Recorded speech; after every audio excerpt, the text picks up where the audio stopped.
As Todd Howard takes the stage to begin the Xbox and Bethesda E3 2021 showcase, it's clear that this Xbox is different. Phil Spencer, the opening presenter at Xbox conferences for nearly an entire generation, is off-screen while Todd speaks about Bethesda's 20-year relationship with Xbox. And then Todd introduces the first in-game teaser for Starfield. The words "a brand new universe" flash across the screen, and a narrator tells us that we'll take our final journey to discover what's out there. While the teaser shows us a nice visual upgrade over previous Bethesda Softworks games and captured the imagination of many science fiction fans, little else is conveyed in terms of how it will play. Two important factors are confirmed, however. It will launch November 11th, 2022, and it is exclusive to Series X and S consoles and PC. When Starfield launches late next year, it has the realistic potential to be the biggest new IP Microsoft would have published in nearly 15 years, dating back to when they were the initial publisher for Mass Effect. Bethesda would bookend the show when Arcane Austin's new game Redfall is the last title to be revealed. Two new IPs from their partner occupying the two most important slots in Microsoft's conference symbolise that this gaming division is different now. It was especially apparent as the long-time captain of the Microsoft gaming ship, Halo, took a breather with a spot in the middle of the showcase. Not since ever has a major Halo reveal not opened or closed one of Microsoft's E3 conferences when it was available. As Game Pass is reaching over 22 million subscribers without many heavy-hitting IPs or the support of Bethesda, one can begin to speculate that a potential boom is on the horizon if this new partnership is able to execute. One of the most significant notes from the Xbox and Bethesda showcase from a consumer point of view is if you're already subscribed to Game Pass, the number of quality games to look forward to appeared a lot more promising for the next 18 months than it did the day before the show. 27 of the 30 games Microsoft would put on display this E3 will launch directly into the service the first day that they're available on the platform. This is due to a combination of early returns from the Bethesda acquisition, as well as increasing partnerships with third-party developers. Notable additions included a deal with a major publisher, Warner Bros., bringing in Back 4 Blood. Other significant additions were Supergiant's award-winning Hades and Focus Home Interactive's A Plague Tale: Requiem from Asobo Studios. What these deals show is Microsoft is able to influence a range of companies from AAA publishers to the most revered art house and indie studios that Game Pass is a good place to bring their games. Speaking of partnerships, one of the genuine delights of the show was a collaboration with Disney for Sea of Thieves.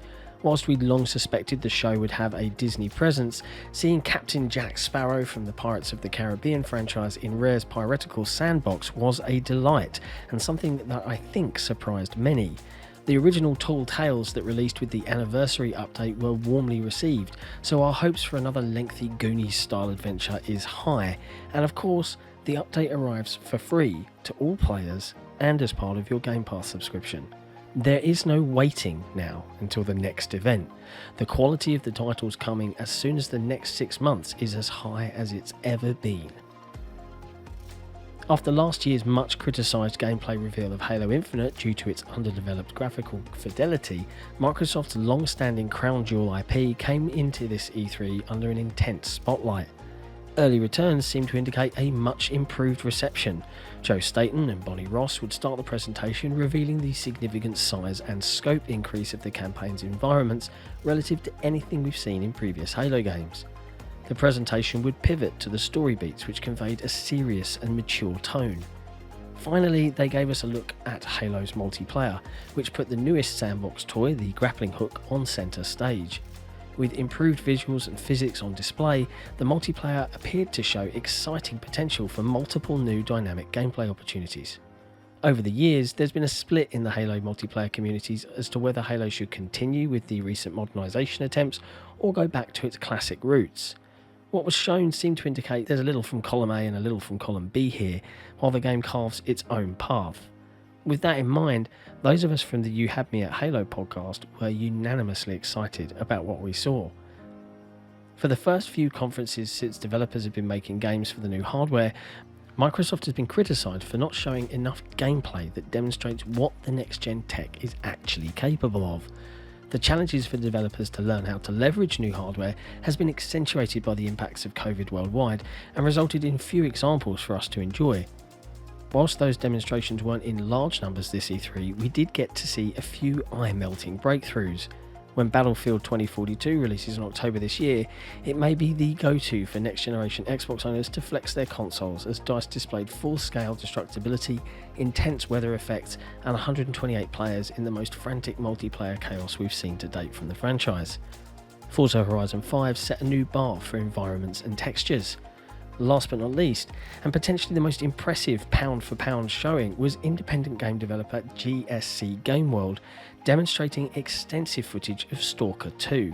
This indie dev was able to demo visuals and effects that could punch above what we've seen from most AAA developers the past few years. All three games are currently scheduled to come out within the next 12 months and may provide the kick that some gamers need to transition to the next generation hardware, once there's stock availability next year. While the showcase was strong overall, there were certainly some areas of missed opportunity. Microsoft revealed AAA exclusive IPs, 3 of them for the first time in many years, yet their reveal trailers did little to convey what types of games they were. While the Starfield information in its reveal was sparse, at a minimum we know what genre and setting it's in.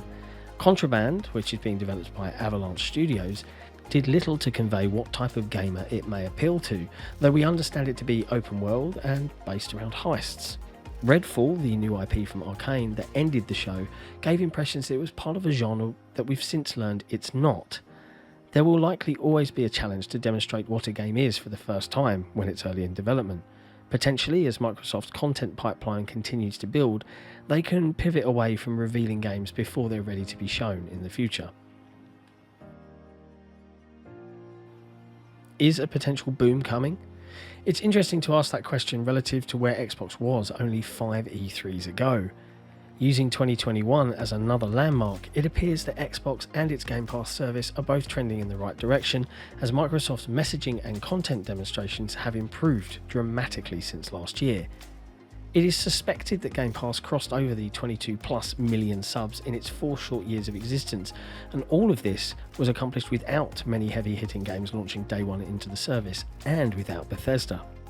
Halo and Starfield loom on the horizon, and as shown at the Xbox and Bethesda E3 2021 showcase, they aren't carrying the weight of quality games alone. If these studios and teams can execute on the potential that is currently being advertised, it may be the time that Game Pass takes its next major leap to the mainstream. Thanks for watching. If you enjoyed this video, be sure to hit subscribe and ring that notification bell so you can be told when there's new content for you to enjoy. And we'll see you next time.